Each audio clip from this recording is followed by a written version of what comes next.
নিজেদের গড়া আন্তর্জাতিক অপরাধ ট্রাইব্যুনালের কাঠগড়ায় আওয়ামী লীগ সরকারের সাবেক ১৩ মন্ত্রী, আমলা ও বিচারপতি পাঠানো হলো কারাগারে।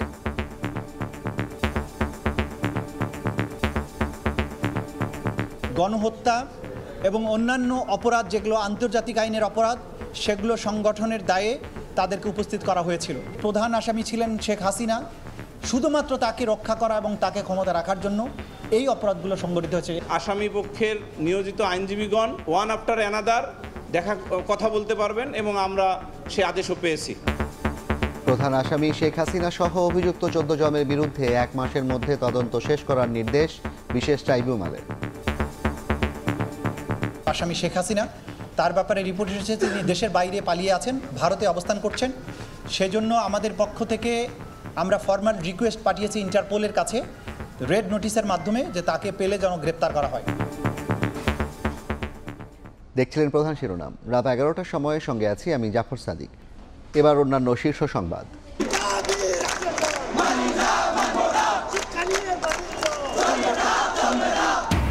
তিতুমির কলেজকে বিশ্ববিদ্যালয় করার দাবিতে বিক্ষোভ, কালকের মধ্যে সিদ্ধান্ত না পেলে কঠোর কর্মসূচির হুঁশিয়ারি, শিক্ষার্থীদের শান্ত থাকার আহ্বান প্রেস সচিবের।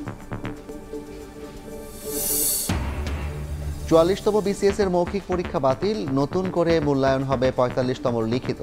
৪৬-এর প্রিলিমিনারির ফল পুনরায় প্রকাশের সিদ্ধান্ত, সরকারি চাকরির বয়সসীমা ৩২ করে প্রজ্ঞাপন। নির্বাচনের রোডম্যাপ না পেয়ে আশাহত বিএনপি, সংস্কার দৃশ্যমান করার আহ্বান।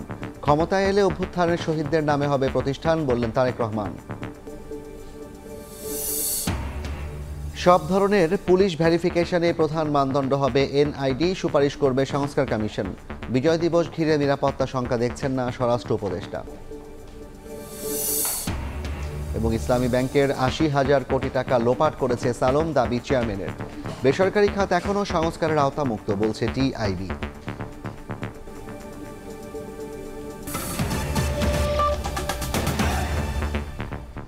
নিজেদের গড়া আন্তর্জাতিক অপরাধ ট্রাইব্যুনালে এখন বিচারের মুখোমুখি আওয়ামী লীগ সরকারের মন্ত্রী, এমপিরা। সাবেক আইনমন্ত্রী আনিসুল হক, উপদেষ্টা সালমান এফ রহমান, ১৪ দলের শরিক মেনন ইনু সহ ১৩ জনকে জুলাই গণহত্যা মামলায় কারাগারে পাঠান বিশেষ ট্রাইব্যুনাল। মূল অভিযুক্ত শেখ হাসিনা সহ অন্যদের বিরুদ্ধে ১ মাসের মধ্যে তদন্ত প্রতিবেদন দাখিলেরও নির্দেশ দেওয়া হয়েছে। ৭১-এর মানবতাবিরোধী অপরাধের বিচারে গঠিত বিশেষ ট্রাইব্যুনালেই এবার বিচারের মুখোমুখি ওই আদালত গঠনের কুশীলব রায়। তাদের বিরুদ্ধে অভিযোগ, সাম্প্রতিক সময়ে ঘটে যাওয়া অভ্যুত্থানে গণহত্যায় মদদ দিয়েছেন তারা।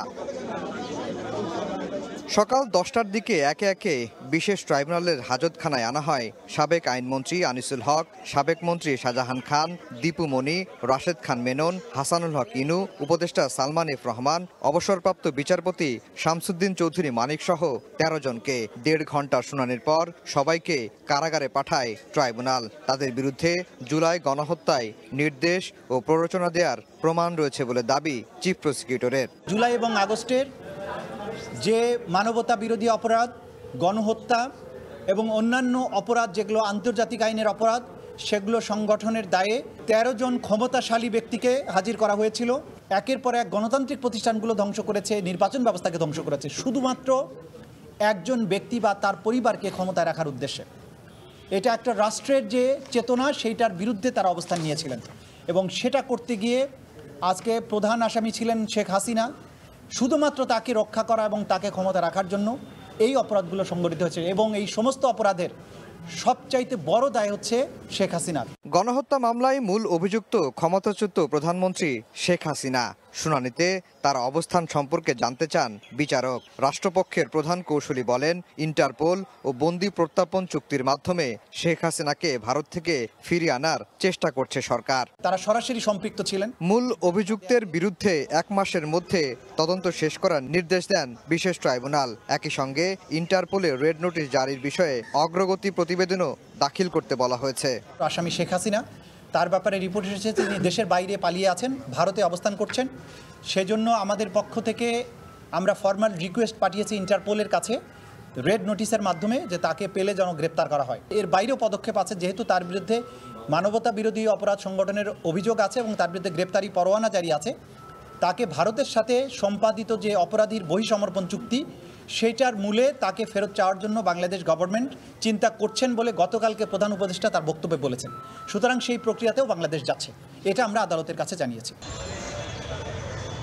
ভাগ্যের কি নির্মম পরিহাস, তাদের বানানো আইন, তাদের গঠিত আন্তর্জাতিক অপরাধ ট্রাইব্যুনালেই বিচার করা হচ্ছে আওয়ামী লীগের সাবেক মন্ত্রী, 2 জন উপদেষ্টা, 1 জন সচিব এবং 1 জন বিচারপতিকে। আজকে যখন তাদেরকে ট্রাইব্যুনালে হাজির করা হয় তখন তারা পুরোটা সময় বিমর্ষ অবস্থায় নিশ্চুপ ছিলেন। আফজাল হোসেন, সময় সংবাদ, ঢাকা। প্রধান উপদেষ্টার ভাষণে নির্বাচনের রোডম্যাপ না থাকায় আশাহত বিএনপি। সংস্কার দৃশ্যমান করার আহ্বান জানিয়ে দলটির মহাসচিব বলেছেন, সরকারের ম্যান্ডেট না থাকায় যতদিন ক্ষমতায় থাকবে ততই দেশের সমস্যা বাড়বে। এদিকে ক্ষমতায় এলে শহীদদের নামে বিভিন্ন স্থান ও প্রতিষ্ঠানের নামকরণ করা হবে বলে জানিয়েছেন বিএনপির ভারপ্রাপ্ত চেয়ারম্যান তারেক রহমান। অন্তর্বর্তী সরকারের ১০০তম দিন উপলক্ষে জাতির উদ্দেশ্যে প্রধান উপদেষ্টার দেয়া ভাষণের পরদিনই প্রতিক্রিয়া জানালো বিএনপি। মাওলানা আব্দুল হামিদ খান ভাসানীর ৪৮তম মৃত্যুবার্ষিকী উপলক্ষে জাতীয় প্রেস ক্লাবে এই আলোচনার আয়োজন। এতে অংশ নিয়ে বিএনপি মহাসচিব বলেন, সরকার প্রধান ইউনূসের ভাষণে আশাহত তার দল।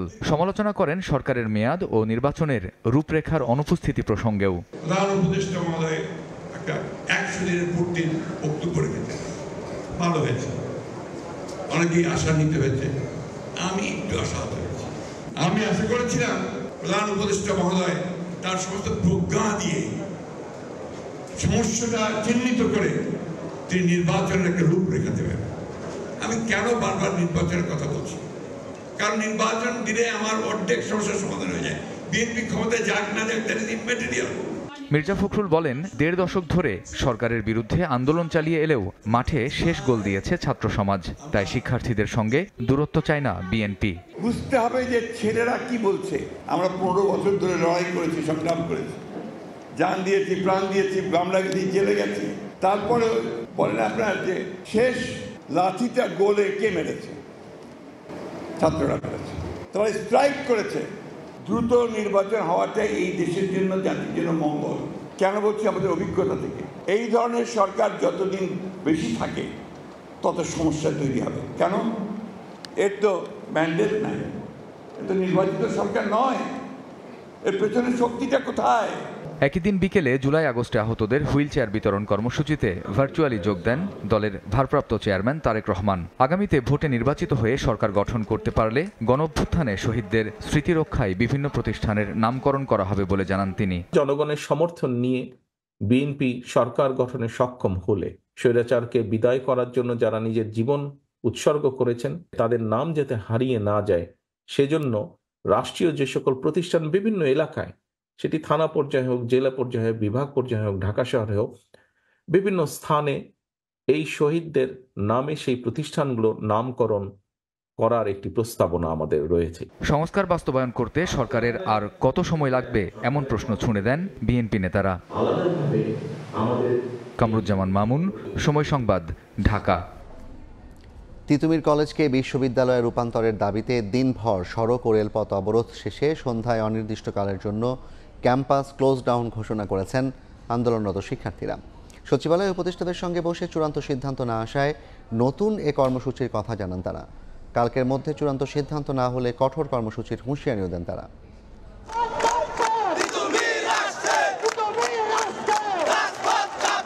দিনভর আন্দোলন, সড়ক অবরোধের পর সরকারের পক্ষ থেকে শিক্ষার্থীদের আমন্ত্রণ জানানোয় বিকেল ৪টায় তুলে নেওয়া হয় প্রথম ধাপের আন্দোলন। এরপর ১২ সদস্যের প্রতিনিধি দল সচিবালয়ে দেখা করেন উপদেষ্টা নাহিদ ইসলাম ও আসিফ মাহমুদের সঙ্গে। পরে সন্ধ্যায় দ্বিতীয় দফায় আবারও রাস্তায় নামেন তিতুমীর কলেজ শিক্ষার্থীরা। পরে সংবাদ সম্মেলন করে ঘোষণা করেন পরবর্তী কর্মসূচি। সচিবালয়ে উপদেষ্টাদের সঙ্গে বসে চূড়ান্ত সিদ্ধান্ত না আসায় নতুন কর্মসূচির কথা জানান তারা। অনির্দিষ্টকালের জন্য কলেজ ক্যাম্পাস ক্লোজ ডাউন ঘোষণা করে মঙ্গলবার চূড়ান্ত সিদ্ধান্ত না হলে কঠোর কর্মসূচির হুঁশিয়ারিও দেন শিক্ষার্থীরা। আমরা সাধারণ শিক্ষার্থীদেরকে মাঠে নামিয়ে দিয়ে জনদুর্ভোগ তৈরি করতে চাচ্ছি না। আমরা আগামীকালকে আমাদের তিতুমীর পক্ষ থেকে সিদ্ধান্ত এটাই, তিতুমীরের ক্যাম্পাসের গেট অনির্দিষ্টকালের জন্য বন্ধ থাকবে।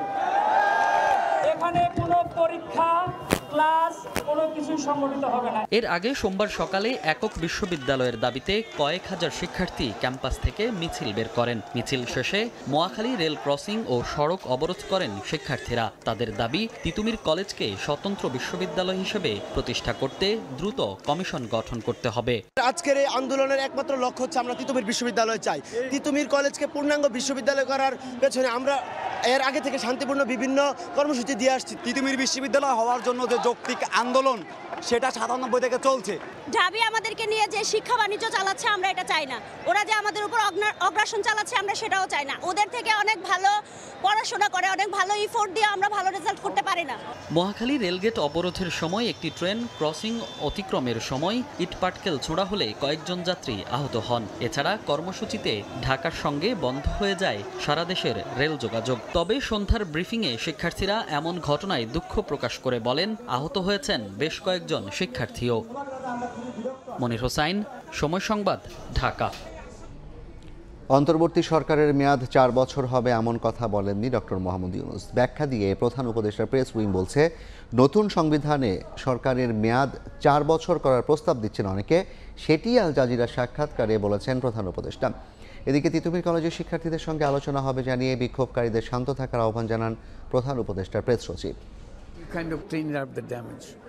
COP29 সম্মেলনের ফাঁকে কাতার ভিত্তিক স্যাটেলাইট চ্যানেল আল জাজিরাকে দেয়া সাক্ষাৎকার প্রকাশ পায় সোমবার। সেখানে প্রধান উপদেষ্টা বলেছেন, সংবিধান সংস্কারের ক্ষেত্রে অনেকের প্রস্তাব, আগামীতে নির্বাচিত সরকারের মেয়াদ 4 বছর করা হোক। তিনি আরও বলেন, অন্তর্বর্তী সরকারের মেয়াদ 4 বছরের কম হবে সেটি নিশ্চিত। তবে দেশীয় কিছু গণমাধ্যমের খবরে বিভ্রান্তি ছড়িয়েছে যে অন্তর্বর্তী সরকারই 4 বছর দায়িত্বে থাকছে।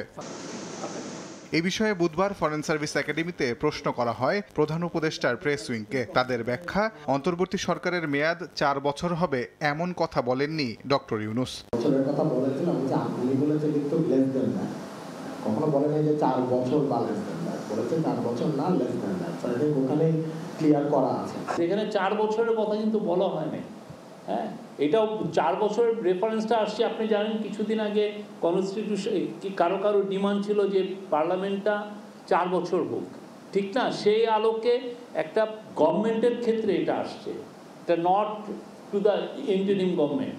সংবাদ সম্মেলনে তিতুমীর কলেজের শিক্ষার্থীদের শান্ত হওয়ার আহ্বান জানিয়ে প্রধান উপদেষ্টার প্রেস সচিব বলেন, 7 কলেজের বিষয়ে আলোচনা চলমান, দ্রুতই সমাধান হবে বলেও আশা তার। তিতুমীর কলেজের ভাই বোনদের আমরা বলবো যে আপনারা শান্ত হন, আপনাদের সাথে অবশ্যই কথা হবে। এটা 7 কলেজের সবার সাথে এক ধরনের কনসালটেশন তো হচ্ছে।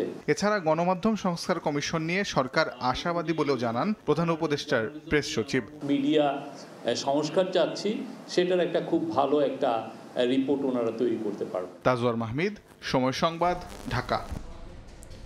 44তম বিসিএস এর মৌখিক বাতিলের সিদ্ধান্ত নিয়েছে সরকারি কর্ম কমিশন পিএসসি। 45-এর লিখিত পরীক্ষার খাতা ফের মূল্যায়ন করা হবে। একই সঙ্গে 46-এর প্রিলিমিনারিতে উত্তীর্ণের দ্বিগুণ প্রার্থী সুযোগ পাবেন লিখিত পরীক্ষার।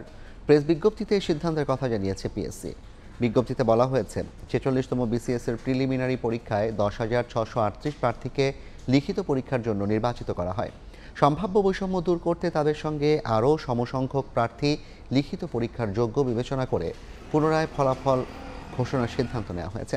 পিএসসি জানায়, নতুন কর্ম কমিশনের চেয়ারম্যান ও 8 সদস্য কমিশনের সভায় স্বচ্ছতা, ন্যায্যতা ও নিরপেক্ষতা বজায় রাখার স্বার্থে এ সিদ্ধান্ত নেন।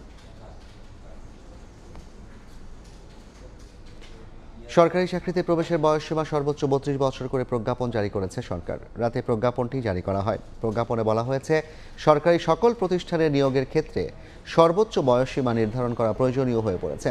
বাংলাদেশ সিভিল সার্ভিসের সকল ক্যাডারের চাকরিতে প্রবেশের ক্ষেত্রে সর্বোচ্চ বয়সসীমা হবে 32 বছর, এমনটাই জানানো হয়েছে প্রজ্ঞাপনে। এছাড়া বাংলাদেশ সিভিল সার্ভিসের আওতা বহির্ভূত সব সরকারি চাকরিতে প্রবেশের ক্ষেত্রে সর্বোচ্চ বয়সসীমাও 32 বছরই হবে।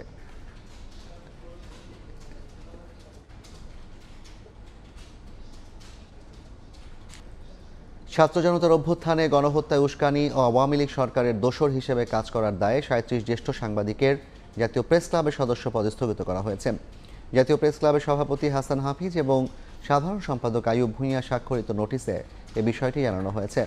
তালিকায় আছেন নুরুল আমিন প্রভাস, জায়েদুল আহসান পিন্টু, মোজাম্মেল বাবু, আশিক সৈকত, ইকবাল সোবহান চৌধুরী, ফারজানা রূপা, অশোক চৌধুরী, মঞ্জুরুল ইসলাম, প্রণব সাহা, নঈম নিজাম, নাইমুল ইসলাম খান, মোল্লা জালাল ও আবু জাফর সূর্য, সোহেল হায়দার চৌধুরী, শাবান মাহমুদ, অজয় দাশগুপ্ত সহ ৩৭ জ্যেষ্ঠ সাংবাদিক।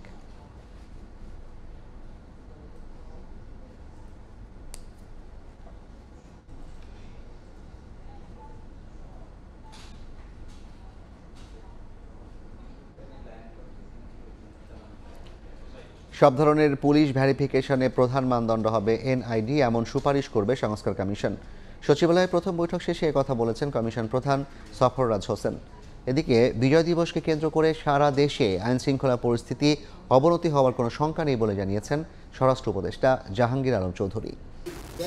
সোমবার স্বরাষ্ট্র মন্ত্রণালয়ে অনুষ্ঠিত হয় পুলিশ সংস্কার কমিশনের প্রথম বৈঠক শেষে কমিশন প্রধান বলেন, পুলিশ সংস্কারে বেশ কিছু সুপারিশ করা হবে। এছাড়া পুলিশ ভেরিফিকেশনের সময় রাজনৈতিক পরিচয় বিবেচনায় না নেয়া এবং আসামি গ্রেপ্তার ও রিমান্ডে নেয়ার ক্ষেত্রে উচ্চ আদালতের নির্দেশনা নিতে হবে, এমন সুপারিশ দেয়া হবে। সরকারি, আধা সরকারি বা ব্যাংকে চাকরির জন্য প্রত্যেককে পুলিশ ভেরিফিকেশন করতে হয়। শুধুমাত্র রাজনৈতিক কারণে কারো আত্মীয় স্বজন রাজনীতি করে, সরকারি দল করে না, এইসব যুক্তি দেখে অনেকের ক্ষেত্রে চাকরি হয় না। তো আমরা এই জিনিসগুলোকে বাদ দিতে সুপারিশ করছি। দুটো আইন আছে, কড়া আইন, সেকশন 54 আর সেকশন 167। 54 হলো যে ক্ষেত্রে পুলিশ অ্যারেস্ট করে উইদাউট এনি ওয়ারেন্ট, আরেকটা হলো 167 যেটা হলো আপনি যেখানে পুলিশ আপনার রিমান্ডে নেয়। এই আইনগুলোর প্রয়োগের ক্ষেত্রে পুলিশ, সরকারের পক্ষে পুলিশ এবং অন্যান্য সংস্থাগুলো বেশ কিছু নিয়মকানুন মেনে চলতে হবে। এর আগে আসন্ন বিজয় দিবস উপলক্ষে আইন শৃঙ্খলা সংক্রান্ত সভা অনুষ্ঠিত হয়। সভা শেষে স্বরাষ্ট্র উপদেষ্টা বলেন, আসন্ন বিজয় দিবস কেন্দ্র করে আইন শৃঙ্খলা পরিস্থিতি অবনতি হওয়ার কোনো শঙ্কা নেই। বিজয় দিবস যেন ভালোভাবে করা যায়, এখানে যেন কোনো ধরনের কোনো দুর্ঘটনা না ঘটে, কোনো ধরনের সিকিউরিটি থ্রেট নেই। এদিকে গণমাধ্যম ও স্বাস্থ্য খাত সংস্কার কমিশন সহ 5 সংস্কার কমিশনের পূর্ণাঙ্গ কমিটি প্রকাশ করেছে সরকার। প্রসূন আশিস, সময় সংবাদ, ঢাকা। 2017 সালের পর ইসলামী ব্যাংক থেকে 45টি অ্যাকাউন্টের মাধ্যমে 80,000 কোটি টাকা লোপাট করেছে বিতর্কিত শিল্প গ্রুপ এসালম। গ্রুপটির নামে থাকা 10,000 কোটি টাকা সমমূল্যের শেয়ার বিক্রি করে টাকা উদ্ধারের উদ্যোগ নেওয়া হয়েছে বলে জানান ব্যাংকটির চেয়ারম্যান ওবায়দুল্লাহ আল মাসুদ। সকালে বাংলাদেশ ব্যাংকে আয়োজিত সংবাদ সম্মেলনে এসব তথ্য তুলে ধরেন তিনি। এদিকে কেন্দ্রীয় ব্যাংকের গভর্নর জানান, পট পরিবর্তনের পর দেশের আর্থিক খাত ঘুরে দাঁড়াচ্ছে।